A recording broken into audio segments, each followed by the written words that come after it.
አንድ ሰው በአንድ ቪዲዮ ብቻ ሚሊዮን ዶላሮችን እያፈሰ ወይም በሺዎች የሚቆጠሩ ሰዎችን ህይወት ሲቀይር ስታዩ ምን ይሰማችኋል?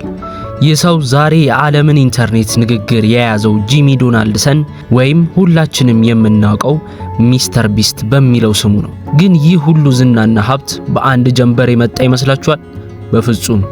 ዛሬ የምናየው አስደናቂ ታሪክ ለ10 ዓመታት የቆየ ጥረት፣ ውድቀትና ማለቅ የሌለው እልህ ውጤት ነው።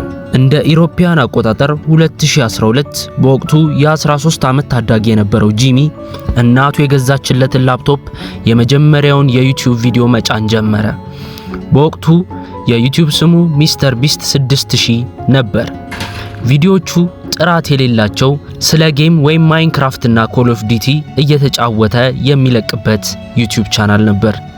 ለ5 ተከታታይ ዓመታት ጂሚ ምንም አይነት ገቢ ሳያገኝ በየቀኑ ቪዲዮ እየሰራ ይለቅ ነበር።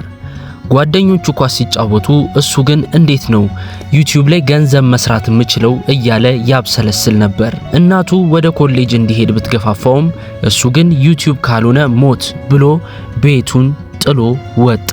እንደ ኢሮፒያን አቆጣጠር በ2017 አንድ የሚገርም ሐሳብ መጣለት። እስከ 100,000 ልቁጠርና ዩቲዩብ ላይ ልልቀቅ አለ። ለ40 ሰዓታት ያክል ሳይንቀሳቀስ በመቁጠር የሰራውን ቪዲዮ በዓለም ዙሪያ መነጋገሪያ ሆነ። ይህ ቪዲዮ ለጂሚ ትልቁን በር ከፈተለት። ከዛ በኋላ ግን ነገሩ ወደ ሌላ ደረጃ አሸጋገረው። የመጀመሪያውን $10,000 ስፖንሰርሺፕ ሲያገኝ ለራሱ ከማስቀረት ይልቅ ለአንድ መንገድ ላይ ላገኘው ምስኪን ሰው ሰጠው። ይህ ድርጊቱ አዲስ የይዘት አይነት ወይም ኮንተንት ፈጠረ።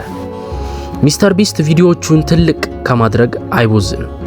ለ50 ሰዓታት ተቀብሮ መቆየት፣ በበረዶ መሃል መኖር ወይም ደግሞ ዝነኛው የስኩዊድ ጌም ውድድርን በገሃዱ ዓለም በከፍተኛ ወጪ ሰርቶ ለቀቀ። የሱ ቪዲዮዎች አሁን ከሆሊውድ ፊልሞች ባልተናነሰ በጀት ይዘጋጃሉ። በሚሊዮን የሚቆጠሩ ዶላሮችን በሽልማት መልክ ያድላል። መኪናዎችን፣ ቤቶችን፣ አልፎ ተርፎም የግል ደሴቶችን ለተከታዮቹ በስጦታ ያበረክታል። ነገር ግን ሚስተር ቢስት ማለት ገንዘብ መበተን ብቻ አይደለም። እሱ ዓለምን የመለወጥ ራዕይ ያለው 1000 አይነ ስውራን እንዲያዩ ማድረግ፣ 1000 መስማት የተሳናቸው ድጋፍ ማድረግ፣ በታዳጊ ሀገራት ጉድጓዶችን በመቆፈር ውሃዎችን ማውጣት እና በመቶዎች የሚቆጠሩ ቤቶችን መገንባት። ቲም ትሪስ የሚለው ፕሮጀክቱ 20 ሚሊዮን ዛፎችን አስተክሏል።